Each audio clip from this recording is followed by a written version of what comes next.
आप सभी का स्वागत करते हैं भोजपुरी इंटरटेनमेंट के यूट्यूब चैनल पर। आ गए एक बार फिर बहुत ही बवाल और बहुत ही धमाकेदार गाने के भैया अपडेट को लेकर। जो अपडेट है भैया भोजपुरी के यंग स्टार अरविंद अकेला कल्लू जी के बहुत ही बेहतरीन और बहुत ही लाजवाब गाने के भैया टीज़र को रिलीज़ कर दिया गया है। जैसा कि आप सभी लोग स्क्रीन पर देख पा रहे होंगे, जिस गाने का नाम है दू लइका के माता हो गईलू। ये भैया एकदम फ़नी और बहुत ही मज़ेदार गाना होने वाला है। इस गाने के भैया टीज़र को रिलीज़ कर दिया गया है SFC म्यूज़िक के ऑफिशियल यूट्यूब चैनल पर।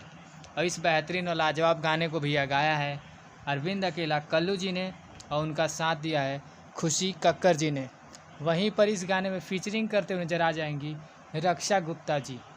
तो अभी तक भैया अरविंद अकेला कल्लू जी के जितने भी फैंस हैं जिन्होंने इस बेहतरीन और लाजवाब गाने के टीज़र को नहीं देखा है, तो जाएं SFC म्यूज़िक के ऑफिशियल यूट्यूब चैनल पर जाकर इस बेहतरीन गाने के टीज़र को भी ढेर सारा प्यार से साथ दें। गाना बहुत ही बवाल और बहुत ही धमाकेदार होने वाला है। और ऐसे ही भी आप भोजपुरी से जुड़ी हुई ताज़ा तरीन खबरों को पाने के लिए भोजपुरी इंटरटेनमेंट चैनल को सब्सक्राइब करना बिल्कुल ना भूलें और बेल आइकन को ज़रूर दबाएँ, ताकि हमारे चैनल पर जो भी वीडियो अपलोड हो उसका नोटिफिकेशन सबसे पहले आप तक पहुँचे। तो हम फिर मिलेंगे ऐसे ही बवाल और धमाकेदार अपडेट को लेकर। तब तक जय हिंद, जय भोजपुरी।